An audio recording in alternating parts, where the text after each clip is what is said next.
Bismillahirrahmanirrahim. Assalamualaikum warahmatullahi wabarakatuh. Alhamdulillahi hamdan katsiran thayyiban mubarakan fih mubarakan alaih kama yuhibbu rabbuna wa yardah. Asyhadu an la ilaha illallah wahdahu la syarikalah wa asyhadu anna Muhammadan abduhu wa rasuluh. Sallallahu alaihi wa ala alihi wa sahabatihi ajma'in wa man tabi'ahum bi ihsanin ila yaumiddin, amma ba'd. Ikhwani fid din wa akhwati fillah, kaum muslimin wal muslimat rahimani wa rahimakumullah. Semoga Allah subhanahu wa ta'ala senantiasa mencurahkan rahmatnya kepada kita sekalian. Kita lanjutkan pembahasan 25 dosa syirik, memasuki dosa syirik yang ke-14, yaitu syirik perdukunan.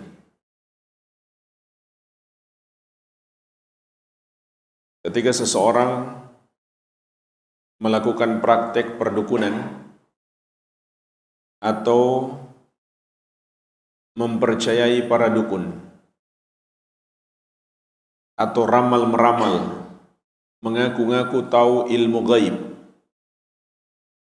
atau mempercayai ada orang yang tahu ilmu gaib, maka ini adalah kesyirikan.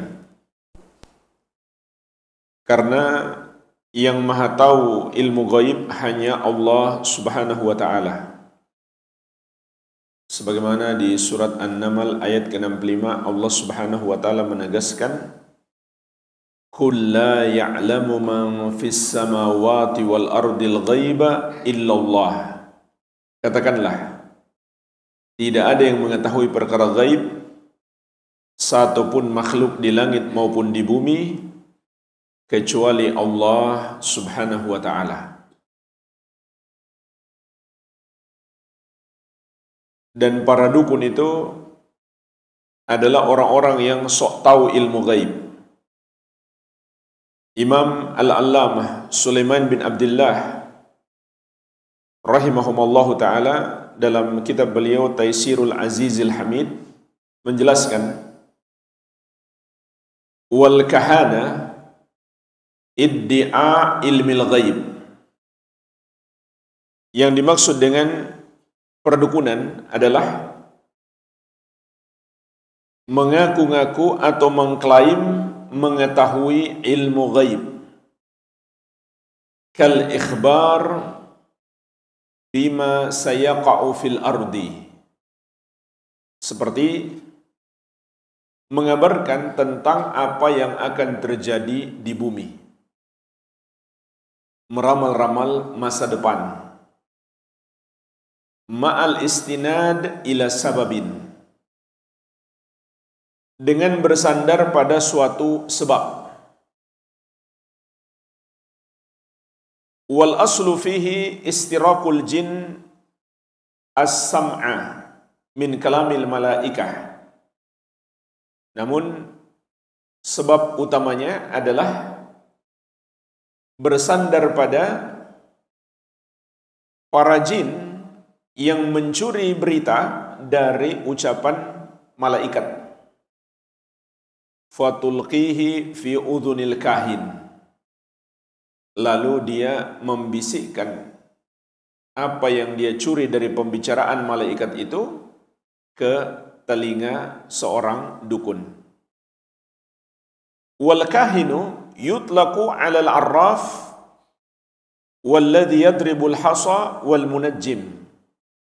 Dan istilah kahin atau dukun di dalam hadis itu suatu nama untuk al-arraf, orang yang suka meramal, walladhi yadribu al-hasa, dan orang yang menggunakan batu-batuan, yaitu untuk metode meramal.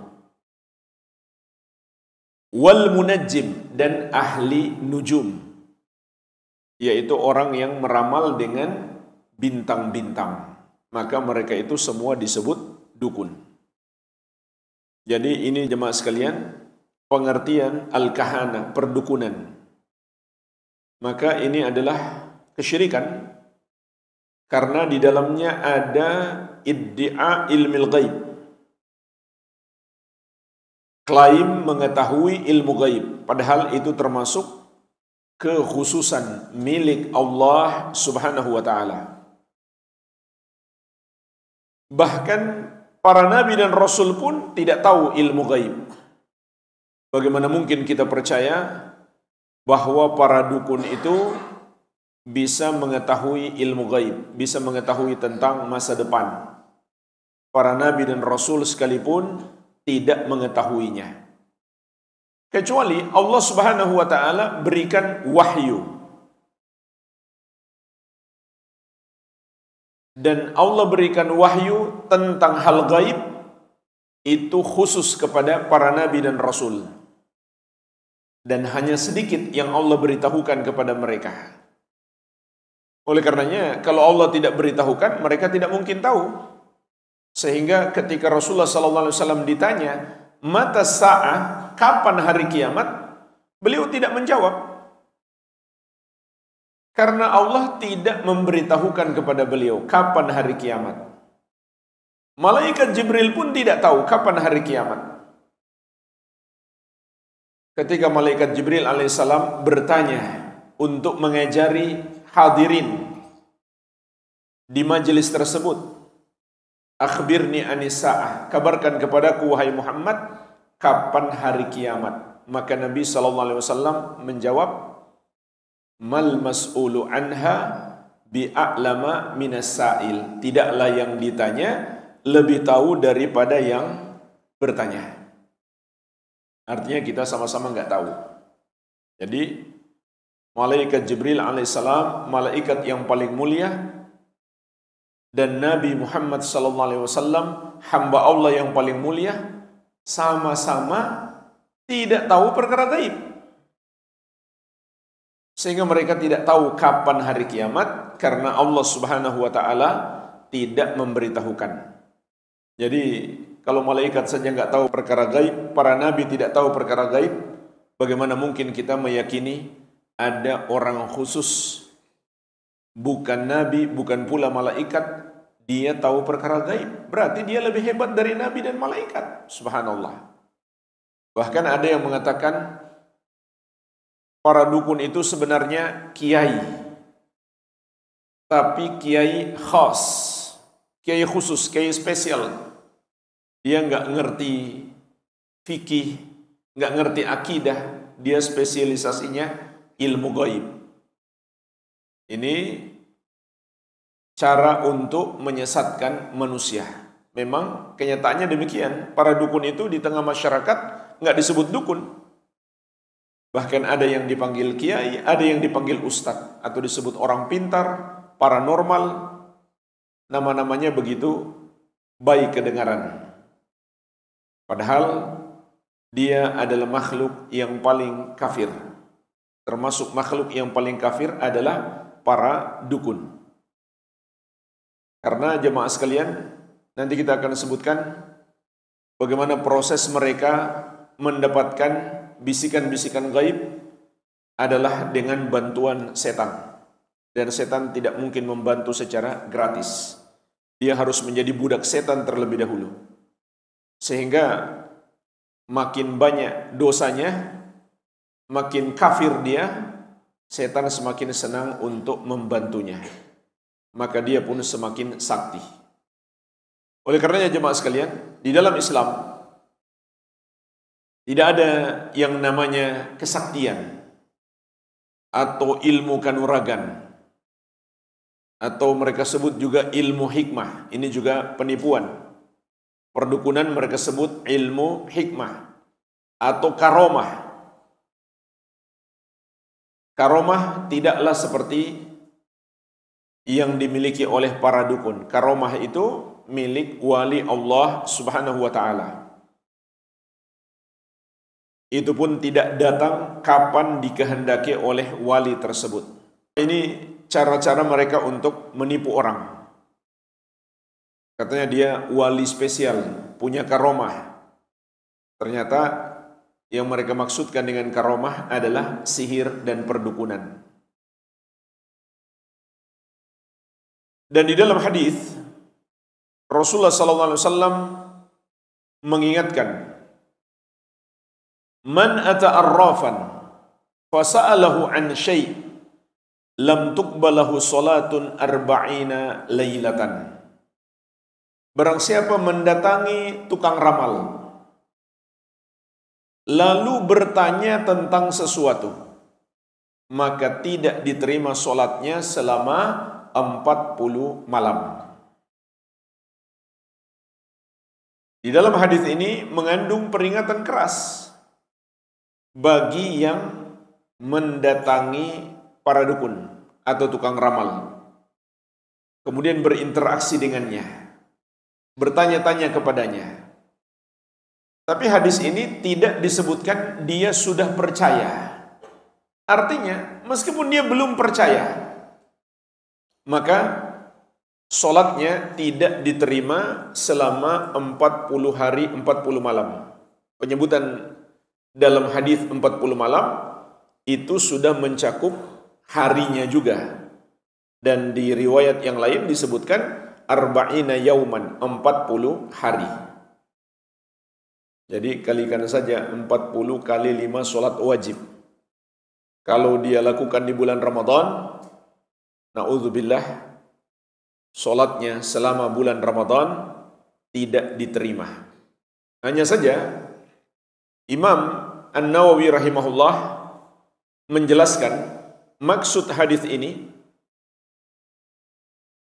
solatnya tidak berpahala, tapi di sisi lain solatnya tetap sah, sehingga dia kalau solat tidak mendapatkan dosa meninggalkan solat, cuma dia nggak dapat pahala. Ini makna hadis. Kalau dia nggak sholat, maka dosanya lebih besar lagi, karena meninggalkan sholat adalah kekufuran. Rasulullah SAW bersabda, al-ahdu ladzi bainana wa bainahumus shalah, faman tarakaha faqad kafar. Perjanjian antara kami dan mereka adalah sholat, barang siapa meninggalkan sholat, maka dia kafir. Ini menunjukkan peringatan yang sangat keras.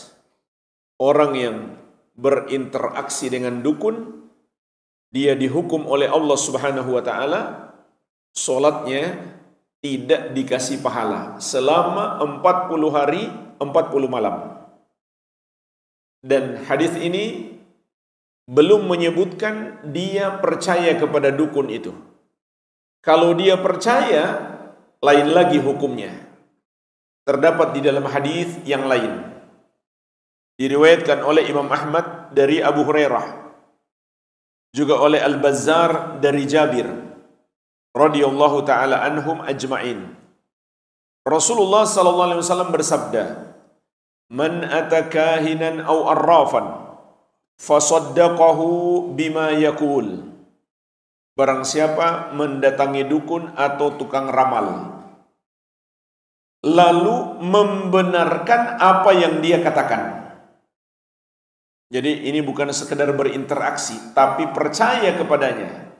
Faqad kafara bima unzila ala Muhammadin sallallahu alaihi wasallam. Maka dia telah kafir terhadap Al-Quran yang diturunkan kepada Rasulullah sallallahu alaihi wa ala alihi wasallam. Jadi dalam hadis ini Nabi sallallahu alaihi wasallam menegaskan, seseorang yang mempercayai dukun atau tukang ramal, percaya ada yang tahu perkara gaib selain Allah Subhanahu wa taala, maka dia telah kafir terhadap Al-Quran yang diturunkan kepada Rasulullah sallallahu alaihi wa ala alihi wasallam. Karena Al-Quran mengatakan, "Qul la ya'lamu man fis samawati wal ardil ghaiba illallah." Katakanlah, tidak ada yang tahu satupun perkara gaib, apakah makhluk di langit maupun di bumi, kecuali Allah Subhanahu wa taala. Makhluk di langit adalah para malaikat. Para malaikat saja yang di langit tidak tahu perkara gaib. Makhluk di bumi termasuk para nabi dan rasul. Kalau Allah tidak berikan wahyu, mereka tidak tahu perkara gaib. Sebagaimana juga di surat Al-Jin, Allah Subhanahu wa taala menegaskan, "Alimul ghaibi fala yuzhiru ala ghaibihi ahadan illa man irtada mir rasulin." Allah yang Maha tahu perkara gaib, maka Allah tidak tampakkan perkara gaib tersebut kecuali kepada rasul yang Allah ridhoi. Maka jemaah sekalian, ayat ini menunjukkan bahwa jika ada orang yang mengklaim tahu perkara gaib, terutama di masa sekarang, kita bisa pastikan dia adalah pendusta. Dan ulama juga memberi istilah kepada para dukun dengan Dajjal. Dajjal itu secara bahasa maknanya adalah pendusta besar. Tapi dia Dajjal kecil, sebab nanti ada Dajjal besar akan muncul menjelang kiamat sebagai salah satu tanda dekatnya kiamat besar. Ada beberapa golongan yang ulama menamakan mereka sebagai Dajjal. Yang pertama, para nabi palsu. Dan penamaan mereka sebagai Dajjal itu juga berdasarkan hadis Nabi sallallahu alaihi wasallam. Beliau mengabarkan akan muncul Dajjalun kadzabun, para Dajjal, para pendusta besar. Setiap mereka mengaku sebagai nabi. Yang kedua, orang-orang yang membuat-buat hadis palsu. Para ulama juga menyebut mereka adalah para Dajjal. Yang ketiga, orang-orang yang menyesatkan umat, yang mengada-adakan ajaran-ajaran yang menyimpang, tidak sesuai petunjuk Nabi Muhammad SAW untuk menyesatkan manusia. Mereka disebut Dajjal. Dan yang keempat, para dukun dan tukang sihir. Mereka juga pantas disebut sebagai Dajjal. Ini 4 golongan yang disebut Dajjal oleh para ulama. Tapi maknanya adalah Dajjal kecil. Sedangkan Dajjal besar itulah yang akan muncul menjelang hari kiamat. Dan itu benar-benar makhluk dari keturunan Adam alaihissalam, manusia. Hanya saja dia punya kemampuan-kemampuan yang Allah berikan sebagai ujian bagi manusia. Bahkan Nabi Muhammad SAW diperintahkan oleh Allah Subhanahu wa taala untuk menyatakan bahwa beliau tidak mengetahui perkara gaib. Walau kuntu a'lamul ghaiba lastakthartu minal khair wa ma massaniya su. Katakan wahai Muhammad, andai aku tahu perkara gaib, aku akan memperbanyak kebaikan dan tidak akan ditimpa keburukan. Kenyataannya jemaah sekalian, ada berbagai macam keburukan berupa musibah dan malapetaka tertimpa kepada Nabi Muhammad SAW tanpa beliau dapat memperkirakan sebelumnya. Seperti di perang Uhud, kepala beliau terluka dan gigi beliau pecah. Andai beliau bisa meramalkan peristiwa masa depan, tentu beliau bisa menghindar. Karena kalau seseorang sudah tahu akan ditimpa bahaya, kemudian dia nggak menghindar, ini dalam syariat suatu kesalahan. Sebab Allah Subhanahu wa taala berfirman, "Wala tulqu bi aidikum ila tahlukah." Jangan kamu jerumuskan dirimu sendiri dalam kebinasaan. Wala taqtulu anfusakum, jangan kamu membunuh dirimu sendiri. Jadi Nabi SAW tidak tahu akan ada serangan tertimpa kepada beliau, sehingga beliau tidak bisa menghindar. Kepala beliau berdarah, gigi beliau pecah di perang Uhud. Oleh karenanya jemaah sekalian, sebagian orang terkadang mengatakan ini sudah diramalkan oleh Nabi Muhammad SAW. Ini bahasa yang sangat buruk. Jadi ada hadis-hadis tentang kisah-kisah masa depan, lalu mereka bilang ini ramalan Nabi Muhammad SAW. Sampai ada judul buku terjemahan. Mungkin aslinya enggak seperti itu, tapi diterjemahkan dalam bahasa Indonesia, dikasih judul ramalan-ramalan Rasulullah SAW. Yang bisa meramal itu, yang melakukan ramalan-ramalan adalah para dukun. Jadi ini adab yang buruk kepada Nabi Muhammad SAW. Beliau menyampaikan tentang masa depan, bukan meramal, tapi menyampaikan wahyu yang Allah berikan kepada beliau. Karena wahyu itu mencakup Al-Quran dan As-Sunnah. Dua-duanya wahyu dari Allah Subhanahu wa ta'ala.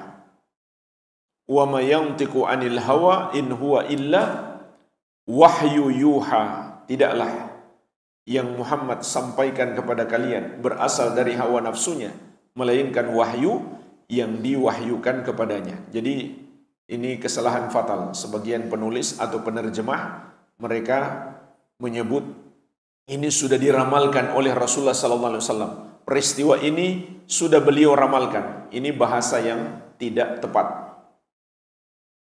Beliau tidak sedikit pun meramal, tetapi hanya menyampaikan wahyu dari Allah Subhanahu wa ta'ala.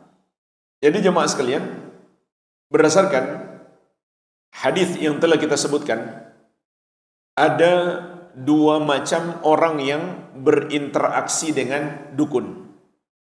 Dan lengkapnya ada 3. Yang pertama, orang yang mendatangi dukun, namun dia tidak mempercayai dukun tersebut. Dia cuma nanya-nanya, cuma berinteraksi dengan dukun. Maka solatnya tidak diterima selama 40 hari 40 malam. Dia belum percaya kepada dukun, cuma nanya-nanya saja. Yang kedua, dia datang kepada dukun dan dia percaya kepada dukun tersebut, maka dia kafir. Dan Al-Allamah Shalih Al-Syekh dalam kitab beliau At-Tamhid, syarah kitab At-Tauhid, menjelaskan sama saja dengan masa sekarang. Orang yang menonton acara perdukunan di televisi, di YouTube, di medsos. Di YouTube sekarang banyak akun para dukun. Di televisi banyak acara para dukun. Kalau dia nonton saja, belum sampai percaya, maka tidak diterima sholatnya 40 hari 40 malam. Tapi kalau dia percaya, maka dia kafir. Kemudian yang ketiga, orang yang datang kepada dukun untuk mendakwahinya atau untuk menyingkap kepalsuannya, maka ini yang disyariatkan. Tapi harus punya ilmu. Sebab namanya dukun, dia akan banyak syubhatnya.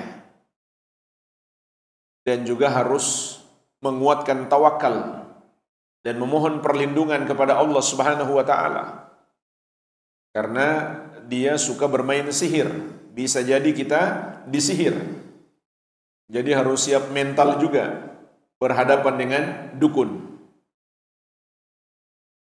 Ini yang ketiga. Orang yang datang ke dukun bukan cuma nanya-nanya, bukan untuk nanya-nanya kepadanya, bukan untuk mempercayainya, tapi untuk menasehatinya atau menyingkap kepalsuannya. maka ini disyariatkan bagi orang yang punya ilmu untuk menasihatinya. Begitu pula mungkin di medsos, dukun lagi menyebarkan kesesatannya, ya kita bantah. Tulis di kolom komentarnya, ataupun tulis di akun kita sendiri, ditujukan kepada dukun tersebut untuk membantahnya, ataupun menasihatinya, ataupun menyingkap kepalsuannya, keburukannya di hadapan masyarakat. Ini disyariatkan. Sebagaimana yang dilakukan oleh Nabi SAW kepada Ibnu Sayyad. Nabi SAW mendatangi Ibnu Sayyad, seorang dukun di masa itu, untuk menyingkap kepalsuannya ataupun kelemahannya, supaya orang-orang enggak meyakini dia itu hebat.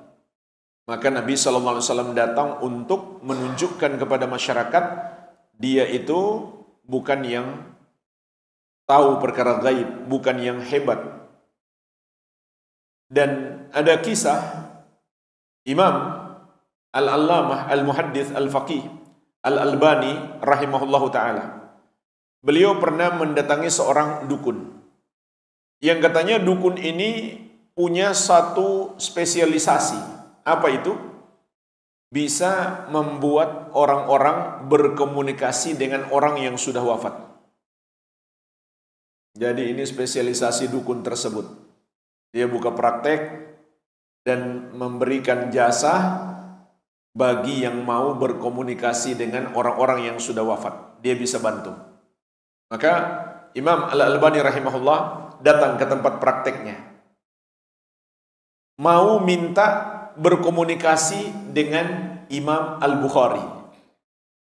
Kata si dukun, ada keperluan apa sama Imam Al-Bukhari? Ada hadis yang mau saya tanyakan. Akhirnya si dukun melakukan ritualnya, sudah nunggu sekian lama, Imam Bukhari nggak muncul-muncul. Lalu kata si dukun, besok balik lagi ya. Sekarang nggak connect, signalnya lemah. Besoknya Imam Al-Albani rahimahullah datang lagi, beneran datang. Ternyata dukun itu sudah menghilang. Sudah pindah tempat praktek. Karena jemaah sekalian, kalau dia klaim yang datang ini ruhnya Imam Al-Bukhari, lalu ditanya hadis nggak tahu, ya akan ketahuan. Masa Imam Bukhari nggak ngerti hadis? Pasti ketahuan. Dan tidak lain, yang dia klaim sebagai ruh orang yang sudah wafat adalah setan-setan yang datang meniru-niru orang yang sudah wafat. Sama dengan penampakan. Biasanya di tempat kecelakaan orang tersebut sampai meninggal dunia, muncul penampakan di situ. Yaitu penampakan orang yang sudah wafat tersebut. Itu hanya permainan setan. Untuk merusak akidah kita dan untuk menakut-nakuti kita supaya kita terjerumus dalam syirik. Karena kalau kita kembali kepada dalil, orang yang sudah wafat hanya ada dua kemungkinan. Dapat nikmat kubur atau lagi diazab di kubur. Gak ada ceritanya yang gentayangan. Itu gak ada. Wa mi waraihim barzakhun ila yaumi yub'atsun. Kata Allah Subhanahu wa taala, di hadapan mereka ada barzakh, ada dinding pembatas. Mereka tidak akan mungkin keluar dari alam kubur. Sampai kapan? Sampai hari kebangkitan. Baru mereka bisa keluar dari alam kubur. Jadi nggak mungkin ada arwah yang masih gentayangan, yang masih penasaran, yang datang ngobrol dengan kita, tidak ada. Itu hanyalah permainan setan. Maka dukun itu pun mengerti, ini imam, dia mau menyingkap kepalsuan saya, maka dia pun menghilang. Ada satu kisah lagi, dukun diundang ke jamuan makan. Dan tuan rumah menutup lauknya dengan nasi. Jadi lauknya nggak ada yang kelihatan, kelihatannya cuma nasi. Sudah mau makan, dukun protes. Mana lauknya? Langsung ketahuan kan? Ternyata nggak tahu perkara gaib. Lauknya ada di dalam. Dia nggak bisa tahu. Jadi ketemu dukun itu saja dibolehkan untuk menasihatinya ataupun menyingkap kepalsuannya. Cuma pertanyaannya, kenapa ramalan para dukun terkadang benar? Jemaah sekalian, kalau ramalan dukun itu benar, orang yang belajar ilmu agama tambah yakin. Berarti dia dukun beneran, bukan dukun palsu. Jadi lebih baik mana? Dukun beneran atau dukun palsu? Dalam hal ini lebih baik dukun palsu ya. Karena kalau dukun beneran, berarti dia menerima bisikan-bisikan dari setan tentang apa yang akan terjadi di masa depan. Dan itu berita benar yang dicuri setan dari pembicaraan malaikat. Jadi itu bukan hal gaib yang hanya Allah saja yang tahu, tidak. Tapi Allah sudah beritahukan kepada malaikat. Makanya ulama juga menjelaskan gaib itu ada dua macam. Gaib secara mutlak dan gaib nisbi. Gaib mutlak itu artinya hanya Allah Subhanahu wa taala yang tahu. Allah belum beritahukan kepada satupun makhluknya. Sedangkan yang kedua, gaib nisbi. Artinya, sebagian makhluk sudah tahu, tapi sebagian yang lain belum tahu. Nah, yang kedua itulah yang dicuri oleh setan dari pembicaraan malaikat. Kemudian dibisikkan oleh setan-setan tersebut kepada para dukun. Jadi Allah sudah beritahukan kepada malaikat, kemudian malaikat berbicara, lalu dicuri dengar oleh setan-setan dari kalangan jin.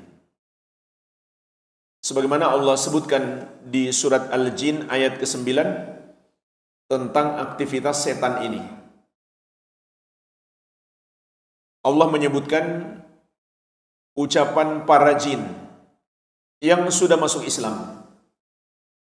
Wa anna kunna naq'udu minha maqa'ida lis-sam'i. Faman yastami'il ana yajid lahu shihabar rasada. Dan bahwasanya kami dahulu duduk di tempat-tempat duduk untuk mencuri berita. Tempat duduk yang dimaksud di sini adalah satu tempat di atas awan, di bawah langit. Nanti akan kita sebutkan hadisnya. Mereka nongkrong di situ untuk mencuri berita dari pembicaraan malaikat. Namun kata para jin tersebut, "Faman yastami'il ana yajid lahu shihabar rasada." Barang siapa mencoba untuk mencuri berita itu sekarang, dia akan mendapati potongan bintang yang dilempar untuk memburunya.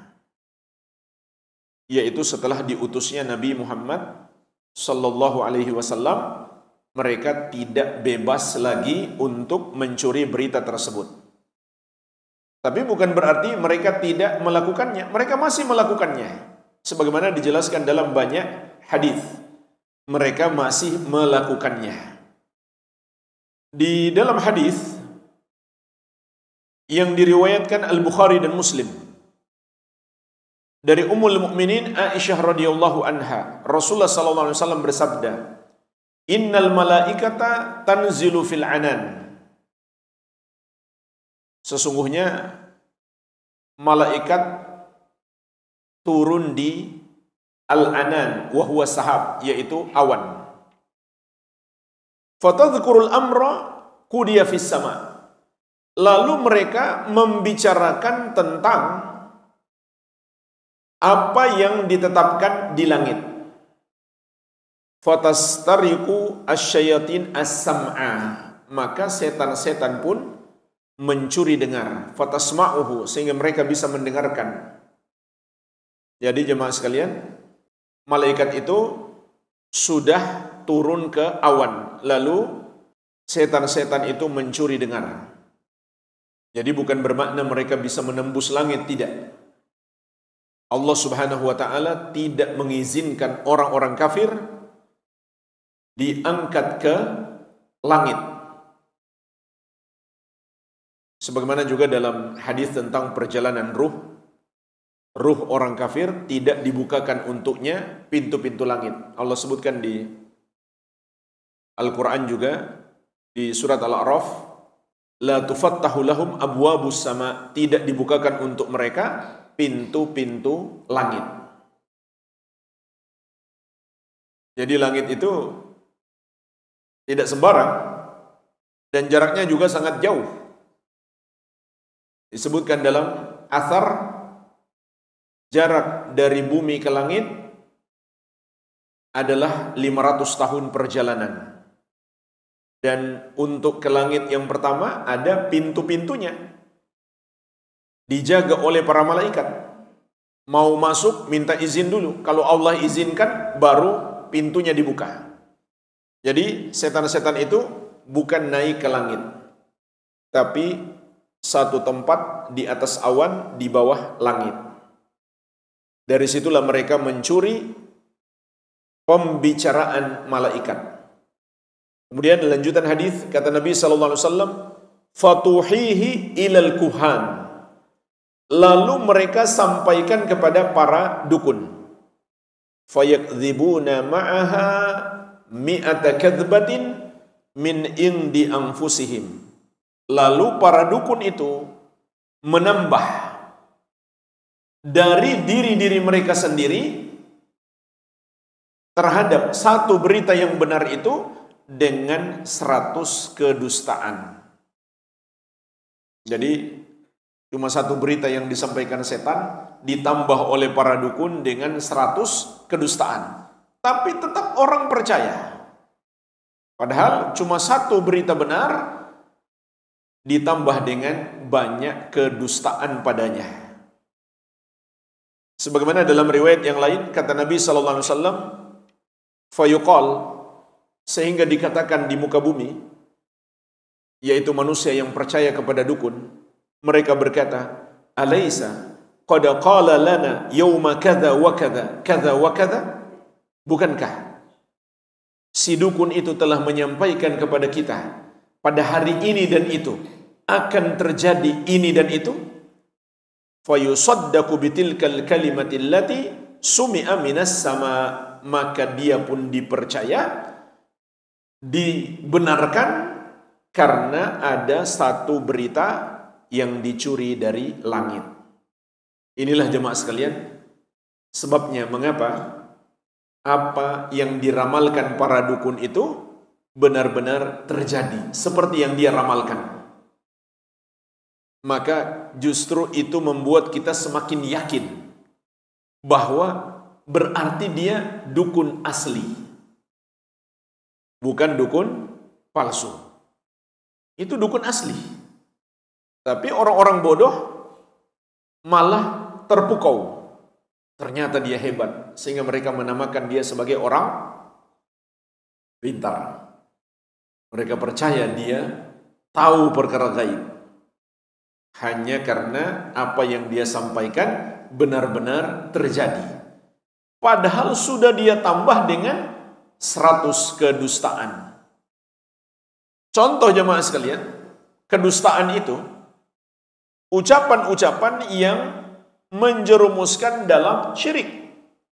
Si dukun pun berkata, supaya tidak terjadi musibah dan malapetaka, kita harus persembahkan sesajen.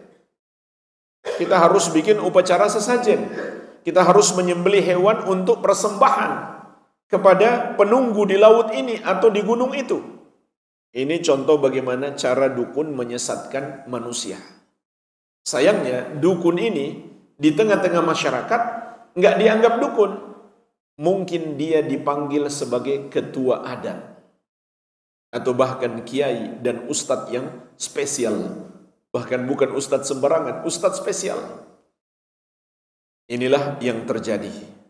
Mereka menyesatkan manusia. Dan Allah Subhanahu wa taala menyebut sifat dukun di surat Asy-Syu'ara ayat 221 sampai 223. Hal unabbi'ukum ala man tanazzalu syayatin? Maukah kamu aku kabarkan kepada siapa setan-setan itu turun? Tanazzalu ala kulli affakin athim. Setan-setan itu turun kepada setiap orang yang suka dusta, yang banyak bohongnya, serta athim, yang banyak dosanya. Inilah sebagaimana ditegaskan juga oleh Imam Ibnu Katsir rahimahullah dalam tafsir beliau, ini dua sifat dukun. Affaq, banyak bohongnya. Athim, banyak dosanya. Kenapa? Karena makin banyak dosa, dia makin sakti. Sebab makin banyak setan yang mau membantunya. Kalau dia semakin banyak bohongnya dan semakin banyak dosanya. Terutama dosa syirik. Oleh karenanya jemaah sekalian, dukun itu bisa menjadi makhluk yang paling kafir. Sebab apapun yang diinginkan setan, itu dia lakukan. Pokoknya dia semakin kafir, maka semakin sakti. Kemudian kata Allah Subhanahu wa taala, yulquna sam'a. Setan-setan itu membisikkan kepada mereka berita yang dicuri dari langit. Wa aktsaruhum kadzibun, dan kebanyakan mereka adalah para pendusta. Dan juga di ayat yang lain Allah Subhanahu wa taala menyebutkan tentang orang yang didatangi oleh setan. Ini juga sebetulnya bagian dari hukuman yang Allah timpakan kepada mereka. Di surat Az-Zukhruf ayat ke-36. Wa may ya'shu an dzikrir rahmani nuqayyid lahu syaitanan fahuwa lahu qarin. Dan barang siapa yang berpaling dari pengajaran Allah yang Maha Penyayang, maka kata Allah, kami adakan baginya setan, maka setan itulah yang selalu menyertainya. Jadi ini ayat-ayat yang menunjukkan bagaimana para dukun itu dibantu oleh setan. Karena dosa-dosa yang mereka lakukan atas permintaan setan-setan tersebut. Inilah jemaah sekalian, mengapa terkadang apa yang disampaikan para dukun itu terjadi sesuai dengan ucapannya. Karena mereka mendapatkan berita-berita yang dicuri setan dari pembicaraan malaikat. Wallahu a'lam, inilah yang bisa kita bahas. Semoga bermanfaat. Lebih dan kurangnya saya mohon maaf. Wabillahi taufik. Subhanakallahumma wa bihamdik. Asyhadu an la ilaha illa anta astaghfiruka wa atubu ilaik. Wa sallallahu ala nabiyyina Muhammadin wa alihi wa sallam. Walhamdulillahi rabbil alamin. Wassalamualaikum warahmatullahi wabarakatuh. Al-Amwah menemani ibadahmu juga hijrahmu.